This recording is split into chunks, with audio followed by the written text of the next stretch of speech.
Vice-presidente do Conselho Nacional do Trabalho, Ângelo dos Santos, relata caso de violência no assédio sexual sempre acontece e a serviço fatim. Governo Lihusi, secretário de Estado de Formação Profissional no Emprego, CEFOPE, o parceiro Cira realiza workshop com a consultação esboço lei contra a violência no assédio e o mundo do trabalho e a salão CEFOPE que colhe de lei. Ângelo dos Santos afirma que a lei contra a violência no assédio sexual e a serviço fatim to agora se dá o que não é difícil a tu governo belhalo prevenção para trabalhador no empregador Cira, onde ide catena Cira necnar e serviço fatim. Lei contra a violência no assédio sexual e serviço fatim, o que lei nem to agora se dá o que então o iniciativo do governo do CEFOPE e suporta o Spotlight o insa para a prevenção. Então a situação não é mais tão suru kata jika serviço fatim dalam rumah yang assédio sexual dia boleh intensi violência sexual ini para prevenção baik empregador no empregador até luz sirminia o trabalhador não sabe sirminia na área sexual.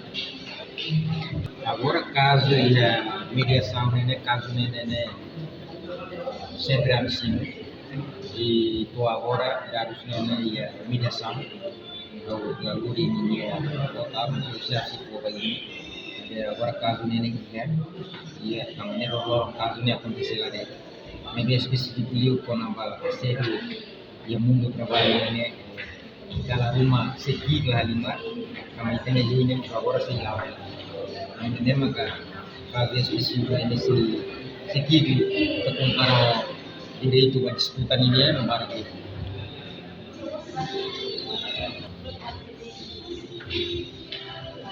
Com a questão salário mínimo desde o governo anterior até agora kasih kuliah na pati kamane makilusi Conselho Nacional do Trabalho kalau pesquisa necessidade. Além de Conselho Nacional do Trabalho mostra uma pesquisa da necessidade básica para trabalhador sirene no governo anterior submete ona ba MKE no ia ona Conselho Ministro to agora rende tinha resultado. Reportagem Epifânia de Carvalho, Televisão Timor Post. Janela informação ba Emahoto. Atu atena informação atual dia Gliu que tá halua. Haneha botão subscribe, like, halo comentário no faz botão ba media social hoto.